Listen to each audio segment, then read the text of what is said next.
Gazette du Togo, une vision sur l'actualité togolaise et sur le monde. La Gazette du Togo a 5 ans et nous en parlons avec Ildefonse Akpaki. Il est le directeur de publication de la Gazette du Togo. Et aujourd'hui, nous venons de faire une sorte de bilan de 5 années de parcours. Alors, en début d'émission, nous l'avions souligné, vous avez disparu des radars et votre réapparition, c'est à travers cette émission et vous aviez promis de revenir sur les 2 raisons fondamentales qui expliquent ce retrait systématique. Venons-en. J'avais dit tout à l'heure que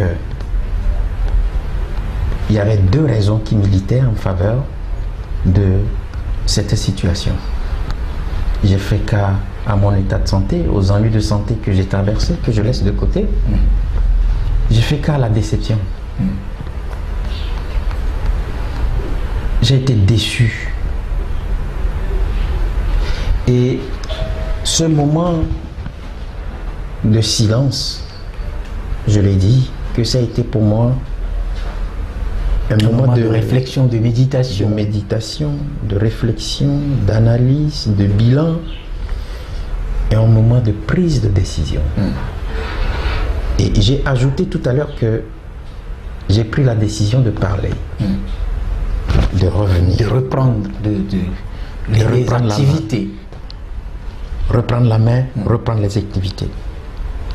Et quand je parle de déception, c'est par rapport à tout ce qui a constitué ou tout ce qui a milité en faveur de cette situation catastrophique que nous avons observée ou que nous observons au niveau de la classe politique togolaise.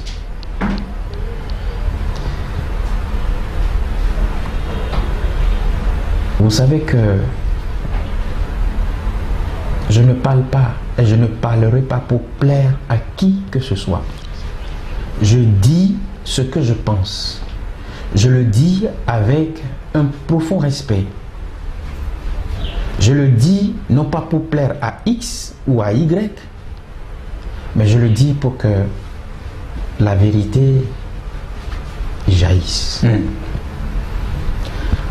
Avant les élections, j'ai été au cœur de beaucoup de choses. Vous voulez parler du 22 février 2020? Tout à fait. J'ai été au cœur de beaucoup de choses. Et comme ma baraka se résume, le grain qui germe ne fait pas de bruit, j'ai gardé le silence, la main au menton, j'ai vu, j'ai entendu. Comme le vieux du village sous l'arbre à palabre? Comme vous le décrivez. Et aujourd'hui, vous l'avez dit à l'entame de l'émission, il y a 1 an, jour pour jour, l'archevêque émérite Monseigneur Philippe Fanoko Podjoro célébrait le 4e anniversaire d'existence de la Gazette du Togo. Aujourd'hui, le prélat est au cœur de beaucoup de controverses. À l'époque, j'avais pris la plume, je l'avais défendu. Mais aujourd'hui, je me rends compte que il a manqué beaucoup de sagesse. En tant qu'homme de Dieu. Vous voulez parler de Monseigneur Philippe Fanoko Podjoro. En tant qu'homme de Dieu, j'aurais souhaité qu'il rassemble comme rabbi et non qu'il disperse. Je suis un chrétien catholique pratiquant. Et aujourd'hui, qu'il me plaise de dire que Monseigneur a manqué de beaucoup de sagesse. Je ne suis pas un homme politique. Je suis un journaliste. J'analyse les choses. En quoi je suis proche. Ou dirais-je aujourd'hui, j'ai été proche de Monseigneur Philippe Fanoko Podjoro. Et je me rends compte aujourd'hui que je suis séparé de lui et de son assistant un 19 décembre 2019. Après une rencontre un tout petit peu houleuse. Ce qui me fait parler aujourd'hui de l'archevêque émérite, c'est la dernière correspondance qu'on lui attribue. Je parle français. Qu'on lui attribue. Parce que je sais comment ça se passe. J'écrivais quelque chose entre-temps que je devais publier, mais que je n'ai pas encore publié. Mais permettez-moi que je vous donne la teneur. Quand vous dites on lui attribue, nous savons que le courrier dont vous parlez porte la signature de Monseigneur et ce n'est pas la première fois que Monseigneur s'adresse à l'Église catholique, enfin à ses pairs ou à la conférence épiscopale.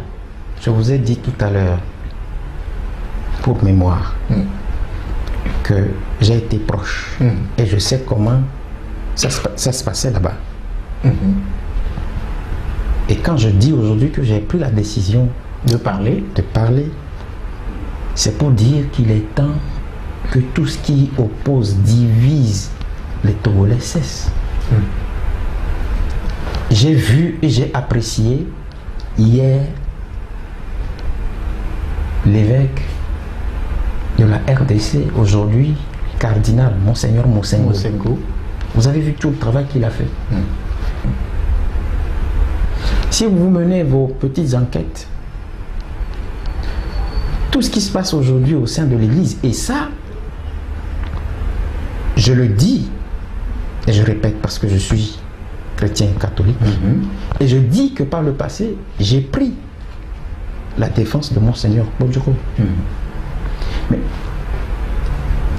aujourd'hui, Monseigneur, on lui pointe le doigt accusateur. Mais est-ce que, dans la logique, la question que je me posais lorsque je faisais allusion à ce que j'écrivais, la teneur, c'est de se demander, est-ce que Monseigneur, à son âge, a la lucidité de pondre tout ce qu'on lui attribue? Je reviens encore. Tout ce qu'on Puisque vous avez été proche de l'homme, est-ce que vous pensez qu'il n'en a plus? Je sais, et je le dis sans plaire à qui que ce soit, que des documents parvenaient de certains milieux. Ce n'est pas lui qui écrivait. Vous voulez parler des officines politiques ou bien du Vatican ou qu'en est-il exactement? Vous voulez me tirer le verre du nez? Le journaliste doit avoir un scoop. Et vous l'avez. Je parle. Je ne dirai pas tout. Je garderai le scoop pour moi. C'est comme le dit l'adage du village de ma maman. Ok, dans tout ça, quel est l'élément qui atteste le fait que, si je comprends bien, vous soyez à même de parler d'une certaine manipulation de l'homme de Dieu?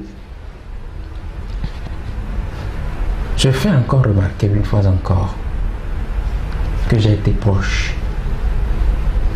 J'ai vu, j'ai entendu. Aujourd'hui, ça me fait mal qu'on pointe le doigt accusateur sur Monseigneur Podjoro. C'est vrai que c'est une victime consentante. Je répète, c'est une victime consentante parce que la dernière correspondance, le contenu de la dernière correspondance qu'on lui attribue m'a fait chaud au cœur. Lorsque dans la correspondance, on dit, au passage, l'archevêque émérite écrit en disant de ces prêtres qui sont de petits prêtres, citant le père Afognon et le père Sanvi. Ça n'a pas de sens. Vous savez que pour ordonner les prêtres, après soit le cardinal, ce sont les évêques qui leur imposent la main. Mais la compétence, le statut, et puis tout ce que Monseigneur Podjoro a, Il est l'aîné dans l'épiscopat. Il ne peut pas écrire ça. Monseigneur Kpodjoro ne peut jamais écrire en taxant un prêtre de petit prêtre. Et donc vous trouvez des mains derrière. Je dis. Et là, ceux qui n'ont pas eu le courage de dénoncer M. Marc Modji, qui est un ami, vous voulez parler de... qui est un ami à moi, ceux qui n'ont pas eu le courage de dire qu'il a pris en otage Monseigneur Kpodjoro, moi je le dis aujourd'hui, j'ai été proche de ces deux personnes. Je sais comment et par où. Ceux qui griffonnent, ceux qui lui demandent de faire ci, de faire ça. Et c'est là où j'interpelle la conférence des évêques du Togo. Je sais qu'aujourd'hui on a fait de Monseigneur Kpodjoro un exilé politique. Pourquoi? Je vous dis que je sais. Est-ce qu'il a été chassé du Togo? Posez-moi la question de savoir, il est passé par où et qui l'a mené à Accra? Puisque il y a un élément vidéo qui est passé il y a quelques mois, on l'a vu à la plage d'Accra. Il prenait de l'air comme toute personne âgée. Et jusque-là, il n'est pas revenu. Quand je vous parle de l'assistant de Monseigneur Kpodjoro, Je voulais parler de Marc Modji. Monsieur Marc Modji, je vous dis qu'il est à l'origine de tout ce qui se passe aujourd'hui. Les règlements de compte. Moi, j'ai été peiné qu'un homme de Dieu, parce que dans la Bible, si on nous dit que nous devons imiter le Christ, j'ai jamais lu quelque part le Christ maudire.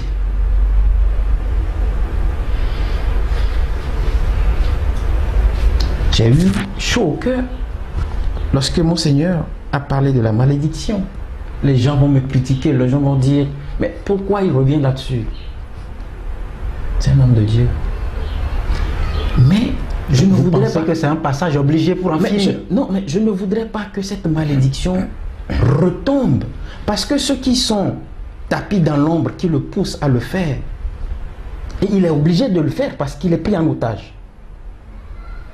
Je dis, j'assume tout ce que je dis. Il est pris en otage.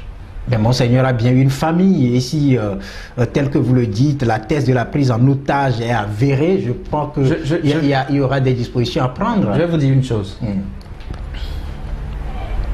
Monseigneur a été dépouillé de son portable. Dépouillé de son portable? Et par les voyous? Au bout du fil, on a toujours entendu la voix de M. Marc Modji. Ah, d'accord. Je sais de quoi je parle. Vous avez bien dit que c'est son assistant. Ce n'est pas son téléphone. Lui aussi, il a son téléphone. J'aurais voulu aujourd'hui que tout le fonds, puisqu'on a lancé un fonds, Monseigneur Kpodjoro. Vous voulez parler de la mobilisation financière faite pour accompagner, je dirais, la dynamique Monseigneur Kpodjoro dans le processus électoral qui a abouti à la contestation des résultats. On serait dans une dynamique responsable qu'on ferait l'état de tout ce qui a été collecté au peuple. C'est parti dans la poche de qui? Je vais vous faire cette confidence aujourd'hui, puisque je tiens comme premier responsable de la dérive. Je parle bien de dérive. Lorsque Mohamed Loum, vous le connaissez? Celui que les autorités togolaises ont incarcéré dans le cadre de l'affaire des incendies du marché d'Adaoulato. Lorsque 5 ans après il est sorti de la prison, ou bien il a recouvré la liberté provisoire, c'est un ami à moi, je ne le cache pas, je ne le cacherai jamais, puisqu'on a été amis avant qu'il ne soit arrêté. On a gardé le contact jusqu'à ce qu'il sorte. Il est venu me voir, il me dit, grand frère, je veux faire une conférence de presse. J'ai dit, on va te tuer dans ce pays-là. Il a dit, mais comment? Dans cette maison, On s'est chahuté, lui et moi, quand il est revenu une deuxième fois, une troisième fois. Et là, j'étais obligé de mettre un petit papier pour informer l'opinion publique que Mohamed Loum voulait organiser une conférence de presse. Les gens m'ont écrit après pour me dire, j'ai voulu le livrer aux autorités togolaises. J'ai dit non, mais vous ne savez pas ce qui s'est passé. Donc aujourd'hui, vous voulez dire la vérité. Après, il est revenu, il me dit, grand frère, il n'y a que toi qui peux m'amener chez Monseigneur Podro. J'ai dit, ah bon, tu veux le rencontrer? Il dit oui, je veux rencontrer Monseigneur. En partant, il me dit, est-ce que tu peux prendre ta caméra? Je dis, on va faire quoi avec? Tu veux parler à Monseigneur? Il dit, prends ta caméra. Je prends ma caméra. On va à Madahomey. Et à un moment donné, il était en train de discuter avec Monseigneur Podoro. Et Monseigneur dit, ah, je voulais qu'on me filme ceci. Marc était là avec son caméraman. Et quand il a voulu filmer, Mohamed Loum a dit, non, je ne veux pas. Il dit, Alphonse, prends-moi l'image là. Il a tout dit. Vous savez, ce qui m'a fait chaud au cœur, c'est que moi qui ai amené Mohamed Loum à sa demande, quand on finit, Marc me dit, vous sortez, je vais m'entretenir avec Monseigneur et je vous rejoins. Il finit de s'entretenir avec Monseigneur Podro, il me rejoint et il me dit, je l'emmène quelque part, mais toi tu ne viens pas. C'est toi qui l'emmènes, tu ne viens pas. Je dis, qu'à cela ne tienne. À 23h ce jour-là, il emmenait qui? Où? Il emmenait Mohamed Loum quelque part. Seul ou accompagné de Monseigneur? Non, non, non, Monseigneur était resté parce qu'il faisait nuit. À 23h, mon portable sonne. Et c'est Loum qui me disait qu'il est rentré. Mais qu'il voulait me parler. Le lendemain matin, j'étais là, il vient, tout en courant. Il dit, mais toi, est-ce que tu connais ce monsieur-là? Tu vas te faire arrêter pour rien. On va te tuer dans ce pays pour rien. J'ai dit, mais qu'est-ce qui se passe? Il dit, mais ce que vous avez fait hier là, moi je n'aime pas ça. Comment, toi qui m'as amené quelque part, il peut t'interdire de nous accompagner? J'ai dit, non, j'avais confiance. J'ai confiance en lui. Il ne peut jamais te trahir. Je ne lui ai pas demandé là où vous étiez. Il me dit, tu sais ce qu'il m'a dit, ce qui m'amène chez toi? Là où il m'a amené, il m'a dit de ne jamais faire en sorte que je sache.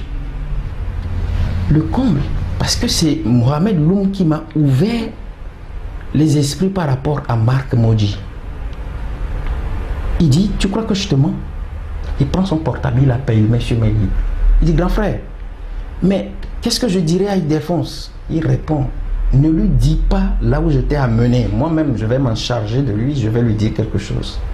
Le jour où j'ai entendu ça, c'est le jour-là que j'ai compris que je devais faire extrêmement attention à l'homme. Mais ce qui m'a le plus énervé dans tout cela, c'est qu'il m'appelle. C'est qu'on dénature la vidéo qu'on a faite. Parce qu'à un moment donné, il m'a appelé pour me dire que Monseigneur avait besoin de la vidéo. J'allais à une conférence à Accra sur la sécurité numérique. Je reviens, mon portable sonne et on me dit, pourquoi vous avez publié la vidéo? J'ai dit, quelle vidéo?